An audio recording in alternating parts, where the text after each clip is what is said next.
Hey guys, this is Ajita. Last 2 வீடியோஸில் நம்ம எப்படி பேட்டர்ன் போட்டோம், க்ளோஸ் நெக் குர்த்தியோட பேட்டர்ன் பார்த்தோம் இல்லையா. ஸோ அதை வந்து நம்ம இப்போ ஒரு மாக்கப் மட்டும் பண்ண போகிறோம். மெயின் ஃபேப்ரிக் போகாமல் ஒரு மாக்கப் மட்டும் பண்ண போகிறோம். ஸோ ஒரு ஃபேப்ரிக் எடுத்துக்கோங்க, ரஃப்பாக எடுத்துக்கோங்க, இல்லை கடா ஃபேப்ரிக் எடுத்துக்கோங்க. ஓகேங்களா. நம்ம அந்த பேட்டர்ன்லேருந்து அப்படியே வந்து ட்ரேஸ் பண்ண போகிறோம். ஓகேங்களா. நம்ம ஃப்ரண்ட் அண்டு பேக் பொசிஷனாக ட்ரேஸ் பண்ண போகிறோம். அந்த நாச்சஸ் போட்ட இடத்த எல்லாத்தையுமே நம்ம மார்க் பண்ணிக்க போகிறோம். நாச்சஸ் எல்லாமே அதை அப்படியே வந்து ட்ரேஸ் பண்ணி வச்சாச்சு. நான் வந்து யூஸ் பண்ணிக்கிறது ஹீட் எரேசபிள் பென் யூஸ் பண்ணியிருக்கேன். அயர்ன் பண்ணும்போது it will get rid of. Okay, no worries at all. So வந்துட்டு அழகாக வந்துட்டு என்னென்ன மார்க்கிங்ஸ்லாம் இருக்கோ பேட்டர்னில் அதை பண்ணிடுங்க. அதோட ஒரு 1/2 inch சீவ் அலவன்சஸ் வந்து ஸ்லிட் ஓப்பன் முடிய மட்டும் நான் கொடுத்துருக்கேன்.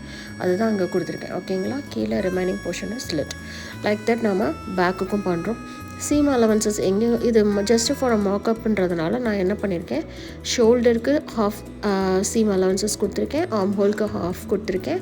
லைக் தட் சைட் சீமும் 1/2 கொடுத்துருக்கேன். அப் டு ஸ்லிட் ஓப்பனிங் முடிய கொடுத்துருக்கேன். ஓகேங்களா. உங்களுக்கு கொஞ்சம் கிளியராக புரிஞ்சிருக்கும்னு நினைக்கிறேன். ஓகேங்களா.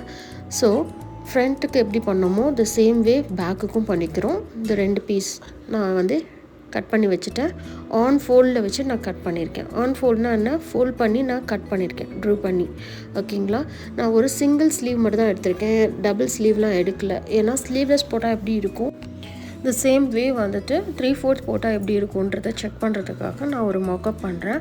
ஓகேங்களா. மாக்கப்ன்றது நத்திங் பட் நான் மெயின் ஃபேப்ரிக்கில் நான் ஸ்டிச் பண்ணுறதுக்கு முன்னாடி எனக்கு பர்ஃபெக்டாக ஃபிட் ஆகிருக்கா இல்லையான்னு செக் பண்ணிக்கிறதுக்காக பண்ணுறது.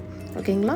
ஸோ நான் ஃபர்ஸ்ட் வந்து பேக் போர்ஷனில் உள்ள டாட் இருக்கு இல்லையா, டாட்டை வந்து நான் ஃபஸ்ட்டு என்ன பண்ணிக்கிறேன், ஸ்டிச் பண்ணிக்கிறேன். அது பர்ஃபெக்டாக ஃபினிஷ் பண்ணிக்க போகிறேன்.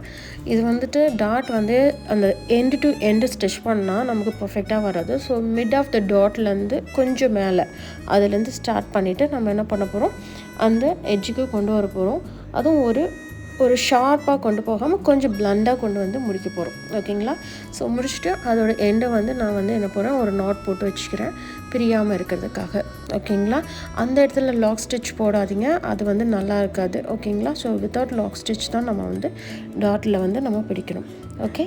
ஸோ போத் சைடும் நான் பிடிச்சிக்கிறேன். பேக் சைடில் உள்ள போத் சைட்ஸும் நம்ம டாட் கொடுப்போம் இல்லையா, அதை வந்து பர்ஃபெக்டாக பண்ணி முடிச்சுக்கிறேன். ஓகேங்களா. ஸோ டாட் முடித்ததுக்கப்புறம் எப்படி இருக்குன்றதை பாருங்கள். ஜஸ்ட் உங்களுக்கு காமிக்கணுன்றதுக்காக காமிக்கிறேன். ஓகேங்களா. இந்த மாதிரி ஃபினிஷிங் பண்ணி முடிச்சிடணும். ஃபினிஷ் பண்ணிவிட்டு அயர்ன் பண்ணிடுங்க. ஓகேங்களா. அயர்ன் பண்ணால் தான் அதோட அழகு வந்து ரொம்ப அழகாக மெயின்டைன் ஆகும், சூப்பராக இருக்கும். ஓகேங்களா. இப்போ வந்து நம்ம ஷோல்டர் அட்டாச்மெண்ட் பண்ண போகிறோம். எப்படி அட்டாச் பண்ண போகிறோன்னா, ஃப்ரண்ட் அண்ட் பேக் வந்து ரைட் சைட் ஃபேஸிங்கில் வந்துட்டு நம்ம வச்சுட்டு ஷோல்டர் அட்டாச் பண்ண போகிறோம். நம்ம 1/2 inch வந்து அங்கே சீம் அலவன்ஸ் கொடுத்துருந்தோம் இல்லையா, அது கரெக்டாக ப்ளேஸ் பண்ணிவிட்டு பெல் பின்னை வச்சு நம்ம அட்டாச் பண்ணிவிட்டு நம்ம வந்து என்ன பண்ண போகிறோம், ஸ்டிச் கொடுக்க போகிறோம். இதில் மஸ்ட் வந்து எண்ட் டு எண்ட் வந்து லாக் ஸ்டிச் கொடுக்கணும். அப்போ தான் நமக்கு என்ன இருக்கும், நீட்டான ஃபினிஷிங் இருக்கும். போத் ஷோல்டரும் நான் ஃபினிஷ் பண்ணிட்டேன். ஓகே. இப்போ என்ன பண்ணுறேன்னா ஹேண்ட் அட்டாச்மெண்ட் பண்ண போகிறேன். ஸோ ஸ்லீவ்க்கு வந்துட்டு நான் என்ன பண்ணுறேன், ஒரு ஸ்டிச் கொடுக்குறேன். ஏன்னா கொஞ்சம் ஸ்லீவ் வந்து கொஞ்சம் லென்த்தியாக இருந்தாலும் நம்ம கொஞ்சம் அந்த ஈஸ் பிடிச்சிட்டோன்னா அது கொஞ்சம் அழகாக நல்லா நீட்டாக ஃபினிஷ் ஆகிருக்கும். இது என்ன பண்ணணுன்னா, நான் ஆல்ரெடி உங்களுக்கு அந்த வீடியோவில் சொல்லியிருப்பேன், நாச்சஸ் போடணும். Double notch for back side back pattern and single notch for ஃப்ரண்ட்டுன்னு சொல்லியிருப்பேன். அதை வந்து என்ன பண்ணணும், ப்ராப்பராக ப்ளேஸ் பண்ணணும். ஓகேங்களா. இங்கே பாருங்கள், இங்கே டபுள் லைன் தெரியுது இல்லையா, இது வந்து பேக்கோட சைடு. ஓகேங்க. அதே மாதிரி ஸ்லீவ்லேயும் பேக் சைடுக்கும் நம்ம டபுள் சைடு இண்டிகேஷன் கொடுத்துருப்போம். கரெக்டாக. ஸோ நம்ம என்ன பண்ணோம், கரெக்டாக ப்ளேஸ் பண்ணிட்டு அதுக்கெலாம் நம்ம என்ன பண்ணோம், பெல் பின் வந்து அட்டாச் பண்ணியிருக்கணும். இன்னும் கிளியராக உங்களுக்கு சொல்லணுன்னா, இந்த கார்னர் டு கார்னர் பர்ஃபெக்டாக அட்டாச் பண்ணி உங்களுக்கு ஒரு பின் போட்டுக்கோங்க, பெல் பின் போட்டுக்கோங்க. அதே போல் இந்த இது இருக்குது, அந்த டபுள் லைன்றது பேக் அப்படின்றத இண்டிகேட் பண்ணணும்னு சொன்னேன் இல்லையா, அந்த இடத்துல ஒரு பெல் பின் போத் அந்த ஷோல்டர் அந்த ஆர்ம் ஹோலில் இருக்கும் இல்லையா, அந்த இடத்துலையும் அதே போல் இந்த ஸ்லீவ்லேயும் உள்ளதை பர்ஃபெக்டாக நம்ம பெல் பின் வந்து பண்ணிக்கணும்.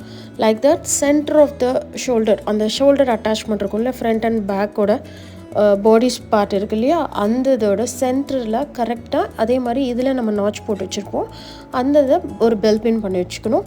லைக் தட் ஃப்ரண்ட் இதுதான் அந்த பிங்க் கலர் தான் சென்டர், அந்த கரெக்டாக ஷோல்டர் பார்த்திங்கன்னா ஷோல்டரோட பார்ட்டில் வந்துட்டு நம்ம வந்து ஸ்லீவ் அட்டாச் பண்ணுறது. ஓகேங்களா? ஒவ்வொரு தடவையும் நம்ம கேர்ஃபுல்லாக பண்ணிட்டோன்னா ஸ்டிச்சிங் ஃபிட்டிங் வந்து பர்ஃபெக்டாக வரும். ஒரு ரீஸுமே இருக்காது. நீங்கள் என்ன மெஷர்மெண்ட் எடுத்து பண்ணிங்களோ அது எக்ஸாக்டாக கிடைக்கும். ஓகேங்களா? ஸோ அது மாதிரி சிங்கிள் நாச் வந்து க்ராஸ் பண்ண போகிறோம். ஓகேங்களா? அந்த தெரியுதுங்களா? அந்த ஒரு சிங்கிள் நாச் கரெக்டாக சிங்கிள் நாச் டு சிங்கிள் நாச்சில் வந்து ஒரு பெல் பின் பண்ணியிருப்பேன். ஸோ இதை ஃபினிஷ் பண்ணிவிட்டு கரெக்டாக பார்த்திங்கன்னா எட்ஜ் அந்த எண்ட் இருக்குது பார்த்திங்களா, end of the sleeve and the arm hole நம்மளோட பாடி ஸ்பாட்டில் இருக்கு இல்லையா, பர்ஃபெக்டாக வந்து எண்ட் ஆகும். ஓகே,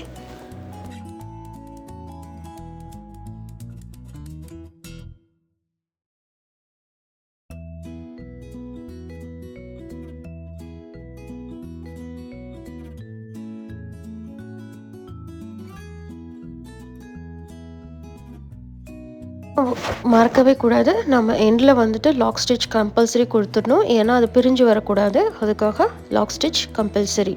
ஓகேங்களா?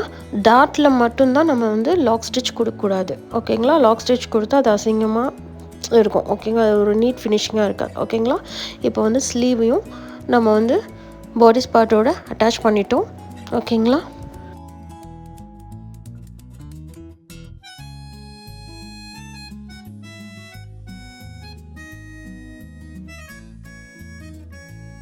த சேம் வே இப்போ நம்ம என்ன பண்ண போகிறோம்னா ஃபினிஷ் பண்ண போகிறோம். என்டையராக நம்ம ஃபினிஷ் பண்ண போகிறோம். நம்ம வந்து ஸ்லீவு, சைட் சீம் அது எல்லாத்தையும் ஸ்ட்ரைட் டுகெதர் நம்ம என்ன பண்ண போகிறோம், நம்ம ஸ்டிச் கொடுக்க போகிறோம். சில பேருக்கு I am also the beginner one. So இப்போ வந்து நீங்கள் பிகினர் லெவலில் இருக்கீங்கன்னா அந்த மார்க்கிங் பண்ணி வச்சுருக்கோம் இல்லையா, seam allowance 1/2 inches up to slit முடிய வச்சுருந்தோம் இல்லையா, அது முடிய நீங்கள் பெல் பின் பண்ணிவிட்டு ஸ்லோவாக அந்த ஸ்ட்ரைட் டுகெதர் அதில் வந்துட்டு நம்ம மார்க் பண்ணிவிட்டு அதில் ஸ்டிச் பண்ணிகிட்டே வந்தோம்னா நமக்கு எக்ஸாக்டாக நம்ம என்ன மெஷர் பண்ணியிருந்தோமோ அந்த எக்ஸாக்ட் ஃபினிஷிங்கில் நமக்கு கிடைக்கும். ஓகேங்களா? லைக்வைஸ் நம்ம என்ன பண்ணணும், போத் சைடுமே நம்ம என்ன கொடுத்துக்கணும், ஸ்டிச் பண்ணி முடிச்சிடணும். முடிச்சுட்டு உங்களுக்கு ஓவர்லாக் மிஷின் இருந்ததுன்னா சைடில் ஓவர்லாக் பண்ணிவிடுங்க. ஓகேங்களா? என்கிட்ட ஜஸ்ட் ஸ்விங் மிஷின் மட்டும்தான் இருக்குது. ஸோ தட் இதை மட்டும் நான் ஃபினிஷ் பண்ணிக்கிறேன். அப் டு ஸ்லிட் ஓப்பன் ஸ்டார்ட் ஆகிற ப்ளேஸ் முடியும் பாருங்கள், உங்களுக்கு தெரியும். ஓகே, ஸோ இதுதான் என்னோடய அவுட்புட். நான் வந்துட்டு சிங்கிள் ஸ்லீவ் மட்டும் தான் அட்டாச் பண்ணேன். எனக்கு பிகாஸ் நான் வந்துட்டு ஸ்லீவ்லெஸில் எப்படி இருக்கும் அந்த சேம் வே வந்துட்டு 3/4 எப்படி இருக்கும்னு பார்க்குறதுக்காக நான் இது மாக்கப் பண்ணேன். ஸோ கைஸ், உங்களுக்கு வந்து perfect pattern for kurti like sleeve உங்களுக்கு வேணும்னா just check my prayer videos. ஓகேங்களா? நான் வீடியோஸ் அட்டாச் பண்ணியிருக்கேன். ஹியர் டூ நான் அட்டாச் பண்ணுறேன். நீங்கள் செக் பண்ணிவிட்டு பாருங்கள். Okay, thank you so much for வாட்சிங்.